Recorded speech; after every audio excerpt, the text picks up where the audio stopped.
Yeah.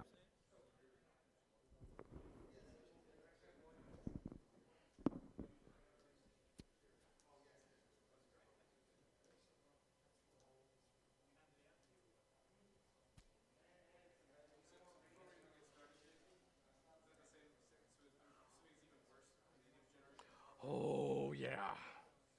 Oh, yeah, it gets bad real quick. Because as you can figure, that group of people is highly motivated. Hmm? Yeah, sure, go ahead. You can take two.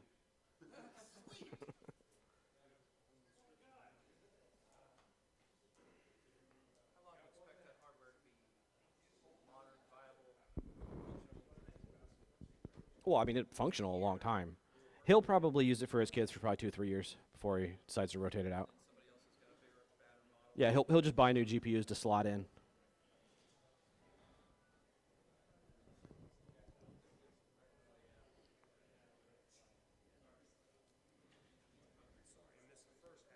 Oh, no worries.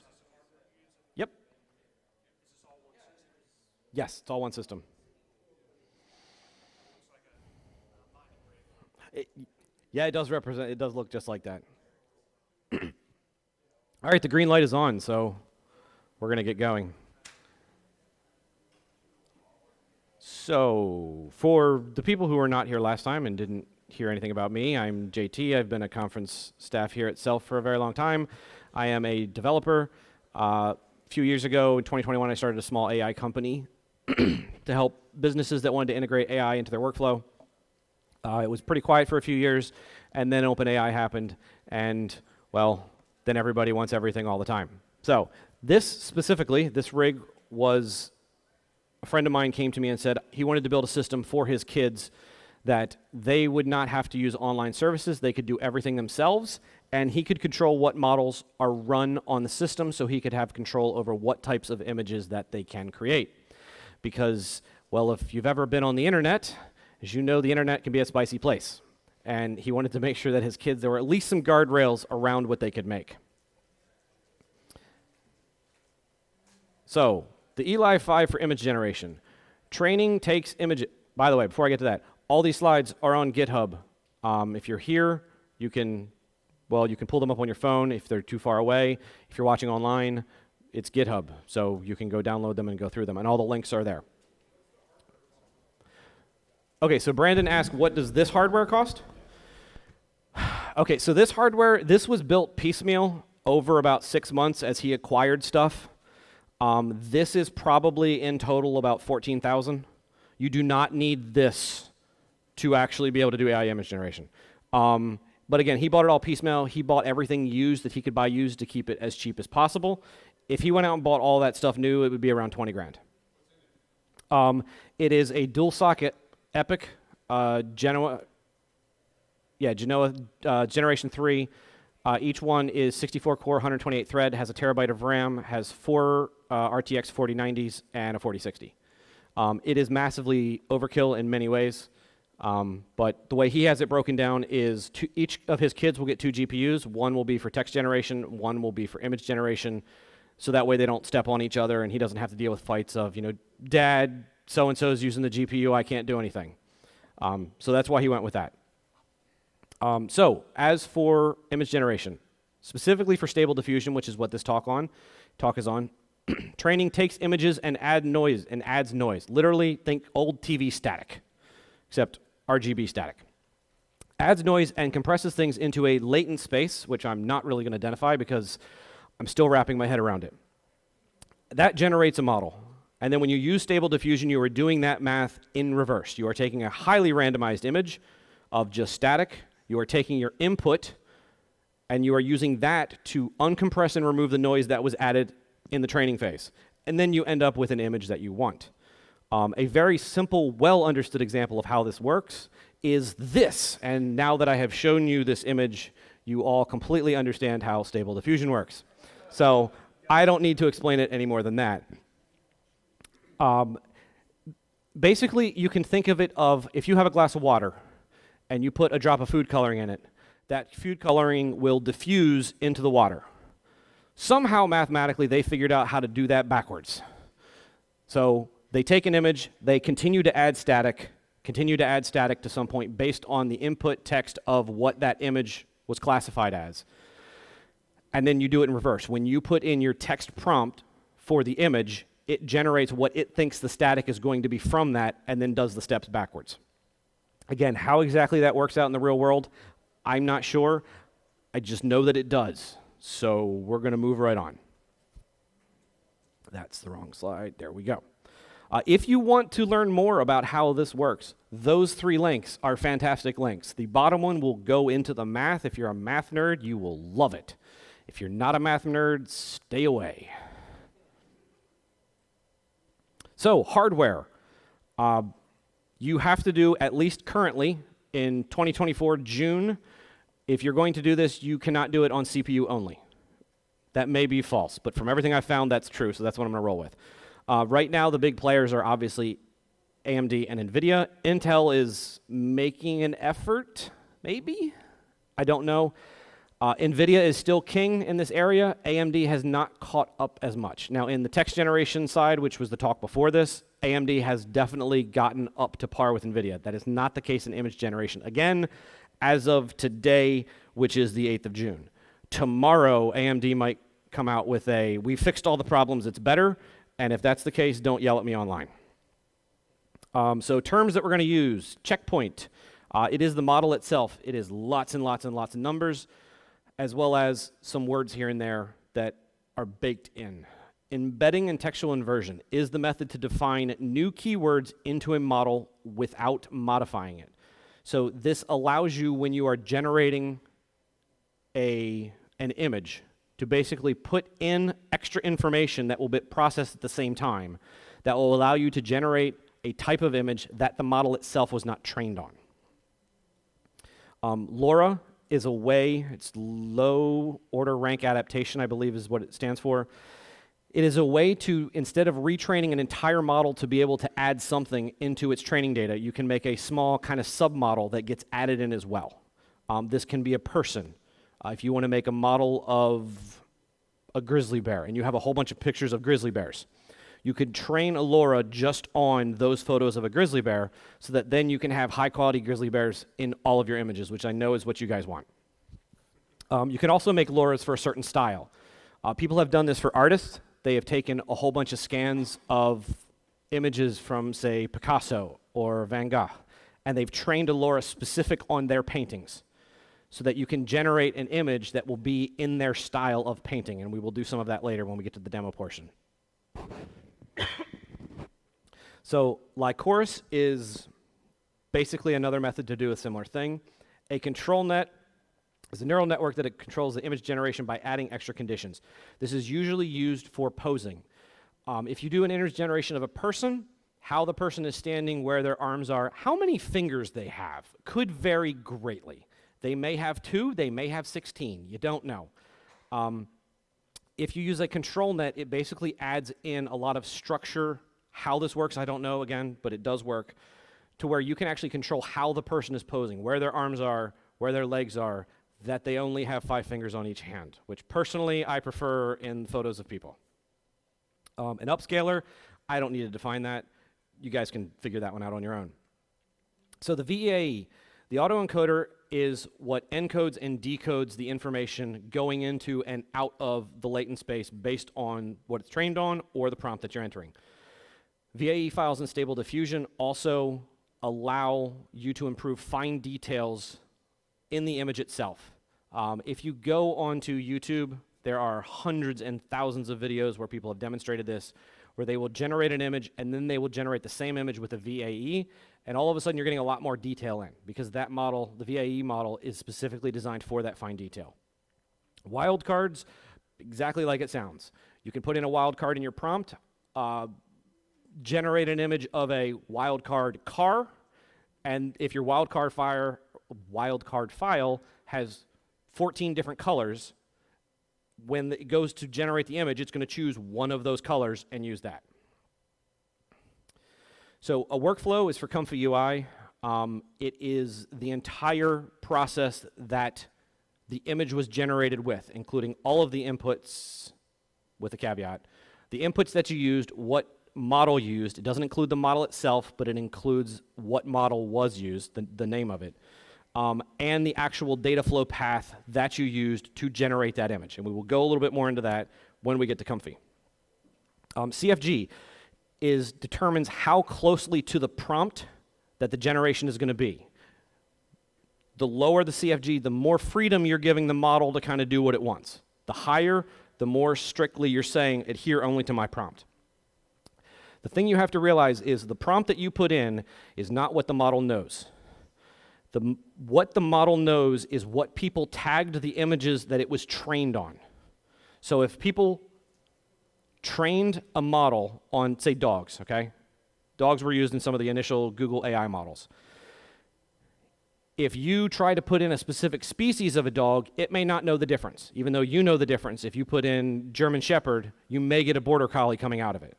Because if the images it was trained on were not specified as this breed of dog, this breed of dog, this breed of dog, the model doesn't know the difference. The model doesn't know anything. Again, this is statistics. The model will know a dog, statistically speaking, looks like this. And you will get something that roughly looks like a dog. If you want a precise dog that only has 4 legs, you should probably get a LoRa that's made precisely to make sure that dogs only have 4 legs. Otherwise, you might get 6 legs. You might get 3 legs. It all varies. Denoising strength is, as I said, as you're taking noise out, you have a certain number of steps that you're running. And the denoise stress will control how much that's going to change between the steps, as well as when you're doing an image-to-image generation, how closely is it going to adhere to the original image. Sampling is the predicting of the noise that is going to be subtracting from the static, the randomness, the latent space, to get you the image. There are a whole bunch of samplers. More keep getting made. Generally speaking, you want a model that converges, which means as you go higher and higher in the steps of the generation, you will be trending towards a certain output. Samplers that do not converge, if you continue to add more steps, it will continue to evolve the image to whatever. Ideally, converging samplers are better because it becomes more deterministic. If you have the same exact input prompt, if you have the same exact model, if you have the same exact CFG setting, seed setting, and all that, you can get the same image out with a convergent sampler. If you have a non-convergent sampler, you might not. Personally, I prefer DPM++2M SDE Keras because obviously that's the best. The naming is, well, we're tech people. We know how naming goes. It's pretty rough out there. So, for versions of Stable Diffusion, there are a lot, and they're all slightly different. So everything, 1.4, 1.5, 1.5 LCM, 1.5 Hyper, 2.0, 2.1 are all trained on images that are 512 by 512. SDXL is 124 by 124, and then all the SDL XL variants are also 124 by 124. You can generate larger. You start to get into some weird cases if you go too large, because effectively the model will try to render out an image and then stamp that into the image you've said that you want as far as resolution. It will also try to fill as much of the image as possible. So if you're generating a picture of a person and you have a very tall image, and the images it was trained on were all 4x3, which is going to be mostly, say, waist up to head, and you try to generate a very narrow image, you might get a torso, a neck, a head, a neck, and a head. That happens sometimes because it's trying to span that entire resolution that you've said that you've wanted. Generally speaking, you want to have a ratio that will be equal to 1024 by 1024. But again, keep your ratios within reason. And then SVG and SVD, that is the video generation that Stable Diffusion can do, which will generate kind of like animated GIFs that are about 30 seconds long. You can do longer. It goes haywire real quick, so I don't recommend it unless you just want to be entertained. So, where to find models?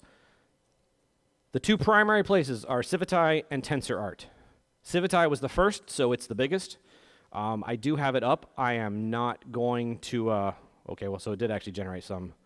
Finally pulled down the images. I'm not going to scroll down too far because these are all safe for work images, so I'm not going to go much lower. because I don't know what's there. Now, Civitai they've done better with actually doing filtering for models that have been trained on adult material so that you will need to be logged in, but be warned, there's a lot of it out there. The internet, that's pretty much all we need to say about that. TensorArt is an up-and-coming site to be able to find models. TensorArt is much more friendly to people who want to sell models to make money. Because it's the internet and there's money involved, there are a lot of people that want to try to figure out a way to make any quick buck. And Civitai, for the longest time, did not allow you to sell models. If you posted a model, you were sharing it freely with everybody. TensorArt is like, well, some models want to get paid, or some artists want to get paid for the models that they create. So we want to be able to put paywalls in, so if people want to use a model, they have to pay to use it. And then obviously people went, oh, that's a quick way to make money. I'm going to go download all these models from Civitai. I'm going to upload them over here, and I'm going to charge people to download them. They have been working to stop that, but it's the internet, and there's a lot more people on the internet than work on TensorArt, so it's kind of a losing battle. There are also some models that get put directly on Hugging Face. Stable Diffusion, for example, posts all their models directly to Hugging Face. Other people then download them from Hugging Face and upload them elsewhere. Again, don't have your kids around if you go to Civitai to find a model. You don't know what you're going to get. There's a lot of great stuff on there, but again, you don't know what it's going to feed you, so just fair warning about that. So, Stable Diffusion UIs. Like with text generation, there are a whole lot of UIs and backends to do this. Again, links are all in the GitHub, so you can use them. I will be demoing 4 of these, I think. The top 4 are probably the ones that I would say most people are going to use. This all comes down to personal preference and how you want the UI to look and how you want it to operate. The best way that I can explain the 4 that I'm going to demo would be, it's a bad OS analogy. Automatic 11.11 is probably the Windows. It has a lot of capability, it has a lot of plugins, tends to crash all the time, tends to break things all the time, but there's a lot of people working on it and it can do a lot of different things that are all related. Comfy UI is like Linux. It gives you the absolute ultimate power and you can shoot yourself in the foot all day long. Easy Diffusion is more like Mac. It's very simple to set up. You literally just download a tarball, unzip it, run a script, and you're good to go. And Stable Swarm is from Stability AI themselves. It is a multi-GPU system. It can use multiple GPUs. It uses Comfy UI on the back end, and they are currently developing a UI for the front end. Comfy UI does have a front end, but it's all node-based, so most people don't like to consider it a front end. Personally, I do. But people get very spicy on whether or not node-based things are programming or not. So we're not going to get into that debate, but I will show it later. And so let's go ahead and jump into the demo. Let me go ahead and get these started up for you so you can see in real time how long they take.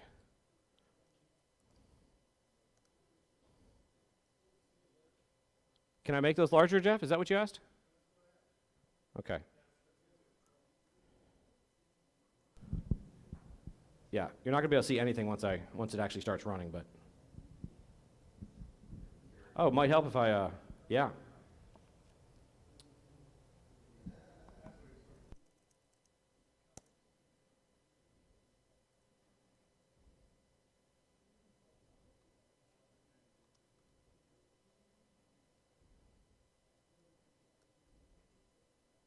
Oh, it did it again.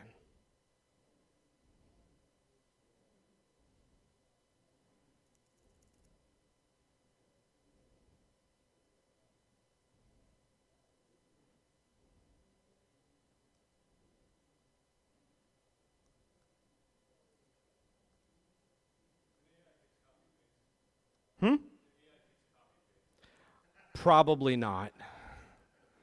I don't know if anything will ever fix copy-paste.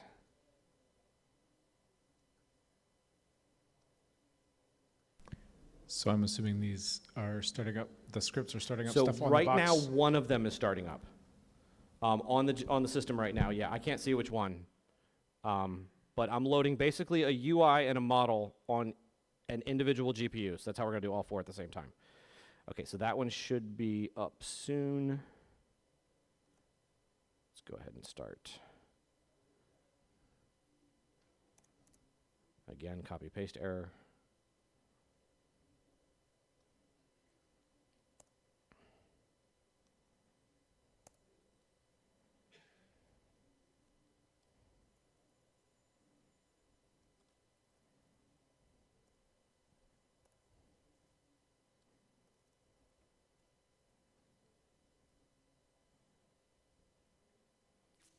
Okay, let's see which one's up first.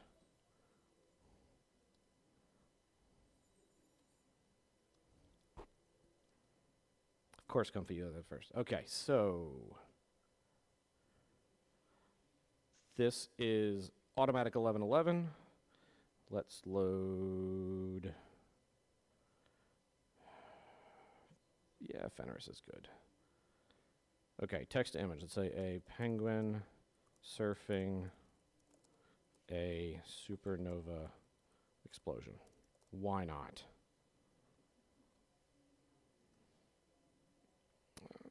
SDE, 40 steps. And let's generate 4.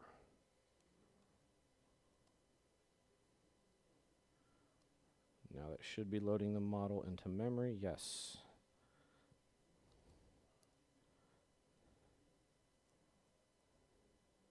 Okay, this one's going to be hard to see, so I'm going to have to zoom out. So like I said, Comfy UI does node-based. So you build the entire workflow, that's what you're looking at right now, for how the image is going to be built. This is, sky's the limit. You can design this however you want. You can add as many steps as you want. There are tons of nodes that you can add that do all sorts of things that just go on and on and on. The nice thing about Comfy UI is when it saves an image, when it saves an output PNG, it saves the entire workflow in the PNG. So if you come up with some really cool layout, some really cool workflow, and it does a great image, back up that image somewhere, because all you have to do is drag and drop that PNG back into the Comfy UI, and it will rebuild your entire workflow for you so that you can regenerate. Yes? Yes. Ken said strip all your EXIF data when you share it if you don't want everyone else to know that. However, since this is an offline talk, you're not going to be sharing anything anywhere. However, there are communities that have been built together about sharing PNGs with their workflow for their specific things. Because it is very daunting when you land at a page like this and you don't know how anything works, and you're like, okay, I want to make an image and I want to maybe do some in-painting on this, and you don't know how to in-paint. Well, if you can find an image that someone has saved the workflow into and not stripped it out of, you can see how they've done their workflow for in-painting. In-painting is when you take an image and you're like, I want to replace just this little portion of it. This little section I want to change to something else. If you can find someone who's made a workflow and shared it that has that in there, well, then you can just change what exactly part of the image you want to change, what prompt you want to change for that new image to be rendered. So if we go back to here, Stable Diffusion, here's our penguin surfing a supernova, and it generated 4 of them. Now, if we take this, and let's actually try this. I don't use automatic 1111, so I have to remember image to image tab. So we can now bring that image in here, and we can change it. So let's go a red penguin. There aren't any red penguins, but who cares? Sampling steps does not need to be 150. Okay. And let's do another 4. So image to image is we are taking an image and using an image itself as the prompt. So this image will be put into the system. It will basically, noise will be generated, and then that will be used as the input that it will use the primary seed to then generate our text. Chris, you had a question? Say again? Put a Rolex on him. We will try that next once we turn him red. And maybe he can be wearing sunglasses. And we have another question.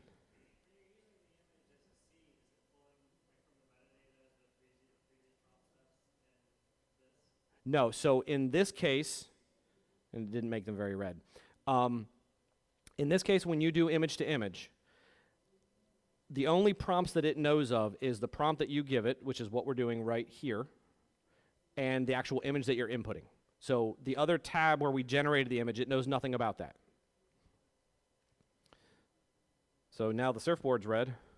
We've got a little bit of red in it. Let's see if we can do this. Yes. Yes, because it's taking the whole image and using that as input.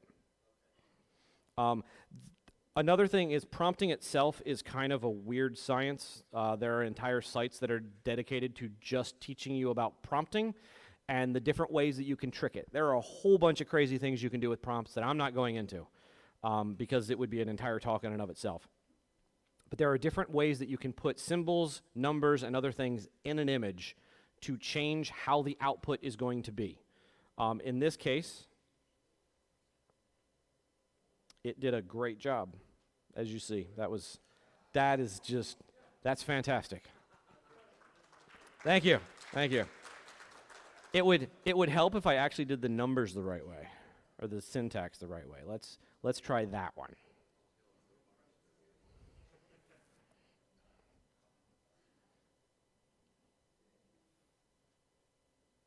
Okay, we're getting a little more red. Let's go with that one.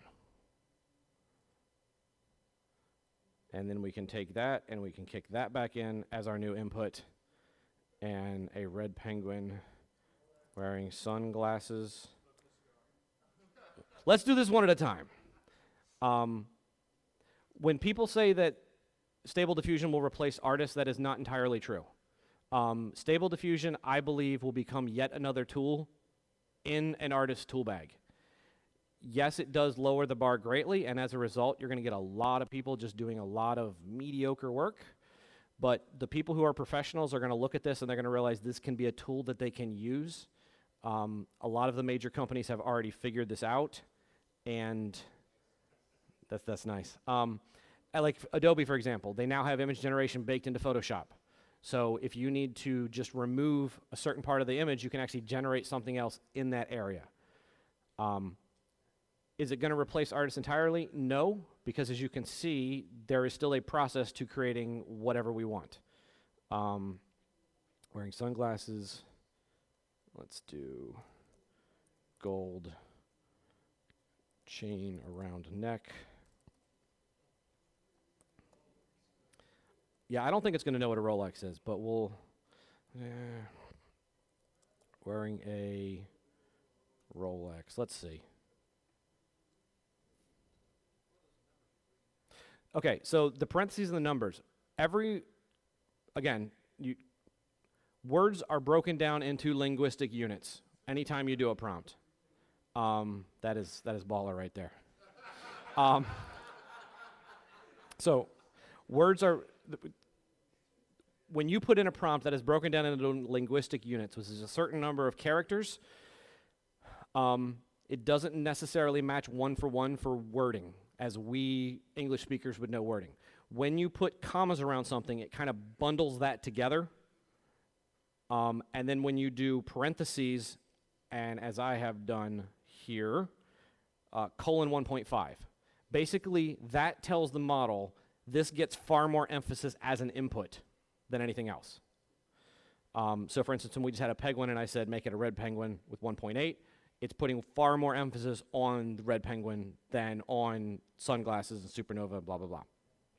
Again, there are tons of ways that you can go into this with prompting, and you can have a lot of fun with it. You can specify, I want the first, if you have a 50-step generation of an image, you can say, I want the first 20 steps to generate this, and then I want the second 20 steps to generate something completely different. So there have been people, the classic one is an apple shaped like a skull.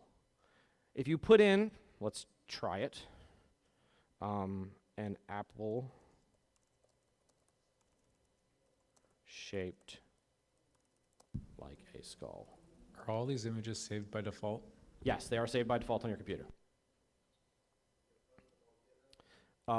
Maybe.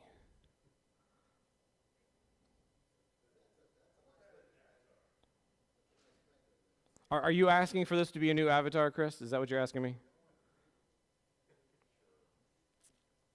Okay, so there is it's a skull and an apple that's kind of mashed together. Let me see if I can find apple shaped like a skull.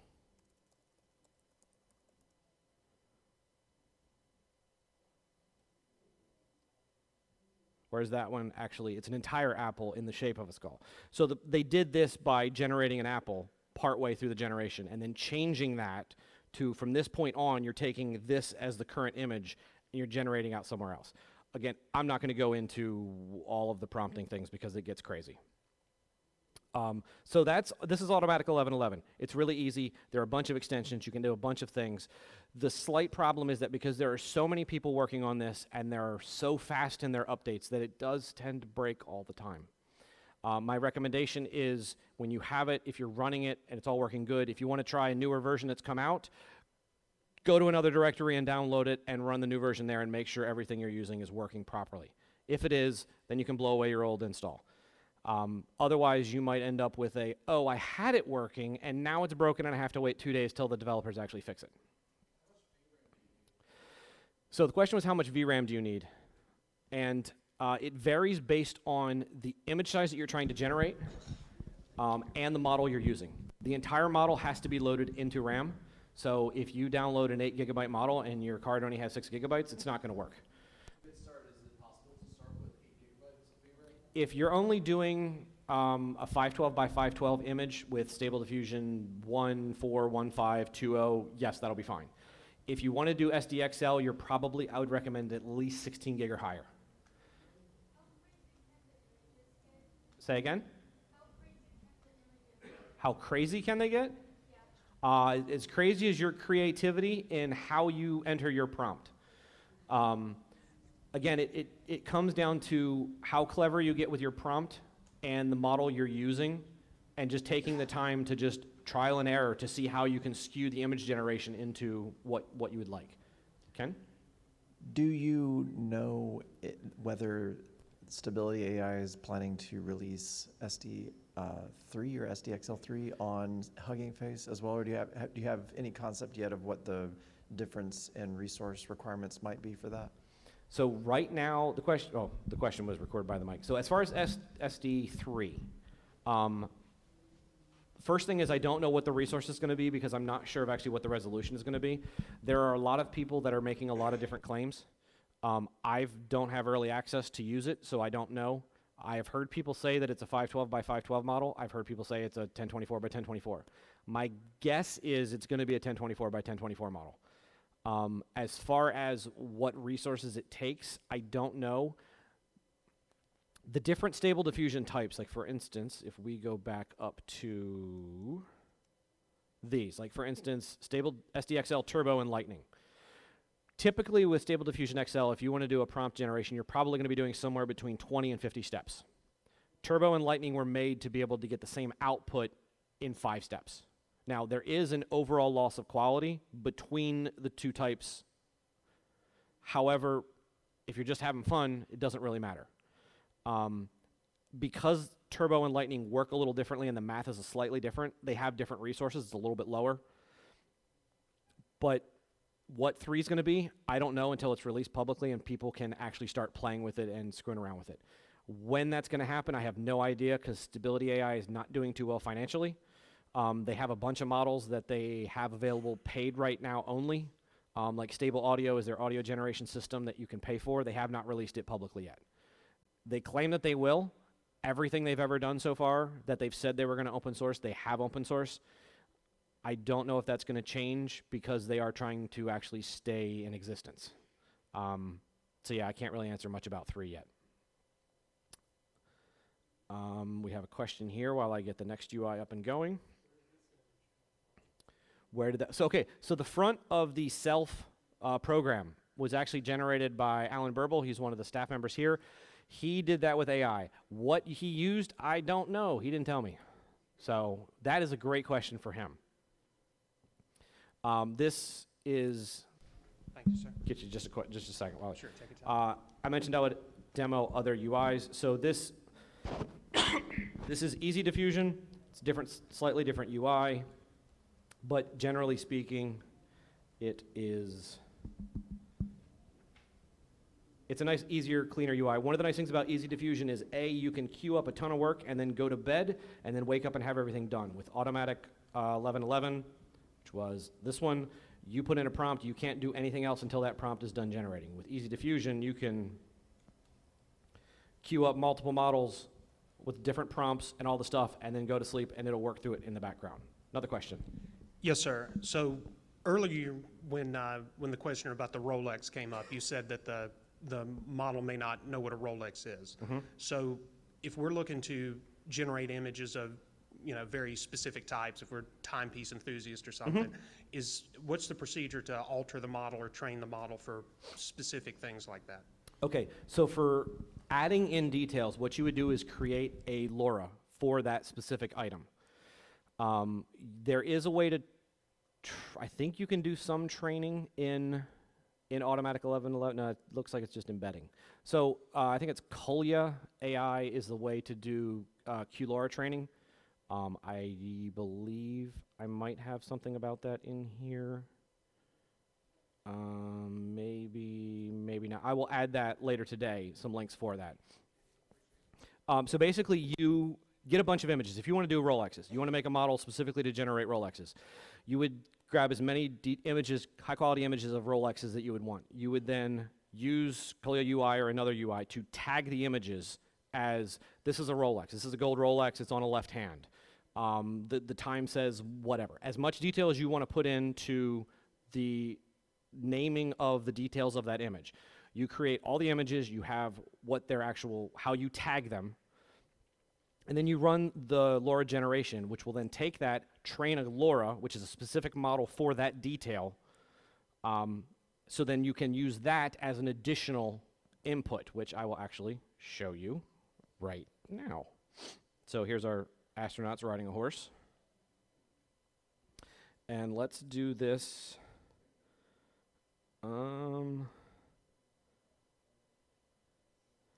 Let's try Vincent van Gogh.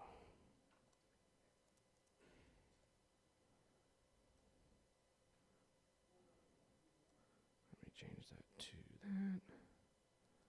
Hopefully this will work the way I want. Live demos are always fun.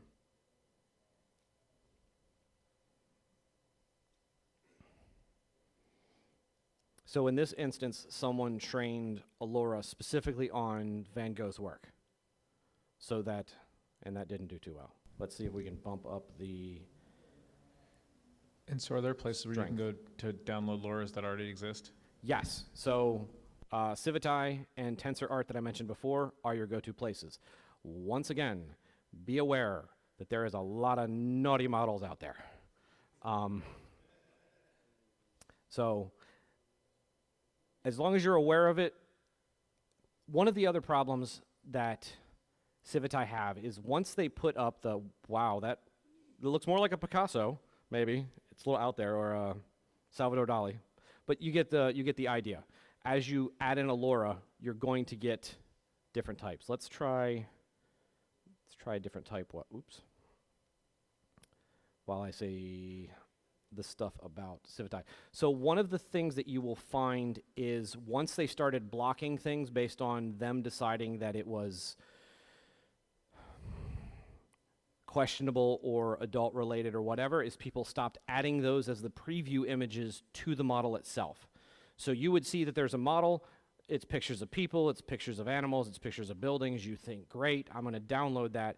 You download it and you put woman walking in a park, and you get exactly that, and you don't get any clothes. It's a thing that happens. There's no real way to know what a model's going to generate until you actually start generating it. Again, for my friend who wanted me to build this system for him, that was his key thing. He wanted to be able to know what his kids could actually generate. He wanted to make sure that he couldn't just download a model and be like, oh, this model looks great, this is fine, and then it be able to put out stuff that he doesn't want them to be able to generate. There is a lot of trial and error. Now, Easy Diffusion has a not safe for work filter in it. So every, I think it's 5 to 10 steps, it will analyze the image that it's generated and determine whether or not it thinks it's not safe for work. And if so, it will block it out. It is not perfect, but it is something. They specifically tuned it, from what I understand, to be overly aggressive. So it will flag things as not safe for work that are fine, but I think the developers felt that was the way to error that was going to be better. Chris, you had a question?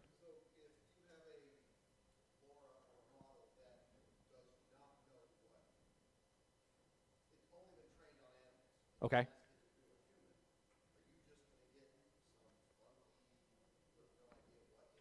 Okay, so the question was, if you have a model that was not trained on humans, and let's say it was only trained on animals, what are you going to get if you ask for it for an image of an animal? Yes, thank you. If you ask for an image of a human and it was only trained on animals. So, because the base models are trained, they were trained on, I think it was like 5 billion images, it's going to be hard to find a model that doesn't know what a human is. However, if you have a LoRa that was specifically trained on just dogs, let's say, or just wolves or whatever, and you crank the value of that LoRa as high as you can, which basically tells Stable Diffusion, this LoRa is going to have an extreme impact on the final image, you may come up with some weird hybrid thing where it's trying to generate a person, but it's actually using an animal in the shape of a person. It's all trial and error. I can't tell you what you're going to get. So, let me give another quick. So this is Stable Swarm that I mentioned. Here are some of the images that I did at home when I was demoing this. A Zen penguin on top of a mountain. Apparently a very ripped penguin flying through space. I don't remember that 8-pack. A cat wearing a hat. A cat in the clouds. Yeah. So on the back end, Stable Swarm uses Comfy UI. So if you have something that is an image that's been generated with Comfy UI and has the workflow, you can drag and drop and you can get the whole workflow. Stable Swarm was primarily designed by Stability AI to be able to use multiple GPUs at the same time. So if you had a 4 GPU system and you wanted it to be able to generate 4 times as fast, you would be able to do that because it can load out to every single GPU in the system. The other UIs do not. Easy Diffusion can take advantage of multiple GPUs, but right now there's kind of a bug in it where it will use all the GPUs, but it will not be any faster. So if you're normally getting 10 tokens a second and you put in 2 GPUs, each GPU will get 5 tokens a second, which isn't really an advantage. Let me look at the time. We have about 10 more minutes left. So, Comfy UI workflows. So these are, I need to add extra lines in there so it's legible. Editing on the fly. Where are we going? Come on, come on.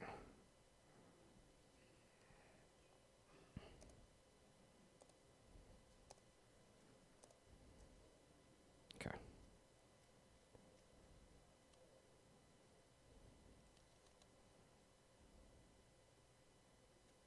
So if you want to use Comfy UI and you don't want to beat your head against the wall trying to learn it all on your own with no help, these are sites where people have uploaded workflows that they have used along with the images so that you can start from there and then build out. For me personally, this is the best way that I learned Comfy UI, is looking and seeing how other people set things up and being able to, like, hold on, I saw this from this generation that this person did. I saw this from this person's generation. If I take these nodes out of this and add that to this workflow, I can add this in and create my larger workflow.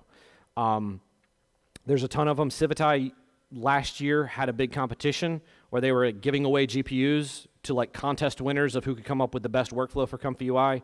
There's a lot of resources out there if you want to learn it. It's a steeper hill to climb, but you have far, far more control over the final generation. And because AIs are really bad at a lot of things, there is several hand fixes that people have made to try to fix so people don't have 18 fingers, because that's the thing that happens all the time. There's also the joke of you can now buy fake plastic fingers that you can add on like a ring that gives you a 6th finger. So if you're going to do something, naughty, you know, at your workplace, you can add a sixth finger. So then if there's a picture of it and they come to HR, you can be like, 6 fingers, that somebody generated that, that's not real. I do not condone that at all, so yeah. A recent development is the project IC Light. I have not had the chance to dig into this yet, but I am fascinated by this. Basically, this gives you the ability to completely relight a image. So if you're doing a portrait of somebody and the light is off to the left, you can import that image to image and say, no, I want the light to be off to the right, or I want it to be on top, and it will basically kind of generate a depth map, change where the lighting has come from, and then re-render that image based on if the light was coming from a different source. Absolutely fascinating. I don't know how it works yet. I'm going to be digging into that soon. As far as upscalers, because obviously there is a limit to the size of the images that can be generated right now, Superior is probably the best one. I want to express that when you are using an upscaler in Stable Diffusion, this is not an upscaler like you can find commercially available with different photography tools like Topaz Photo AI. They operate on 2 totally different principles. When you use an upscaler with Stable Diffusion, it is generating whatever it thinks should be there. When you use a commercial AI upscaler like Topaz AI, for example, it is only operating on the data that it gets from the image itself. It is creating information, air quotes, to fill in and make it higher resolution. However, it is based on strictly the image itself. With Stable Diffusion, when you use an upscaler, it's going to add detail. It will look better, but do not expect it to be technically accurate to the thing that you were trying to upscale. If you have a vase that has some intricate design on it and you want to upscale it, it may completely change the design. It will be more intricate, it will be more detailed, but it's not going to be the design of the original image. Lastly, there is image analysis, which is basically the inverse, where I have an image, I want to know what this image is. This is how the not safe for work image filter in Easy Diffusion works.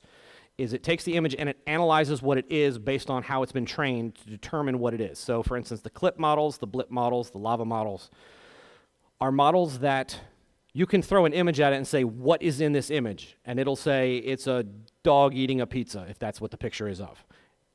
It's not always accurate. It's only as accurate as the training data that it was trained on.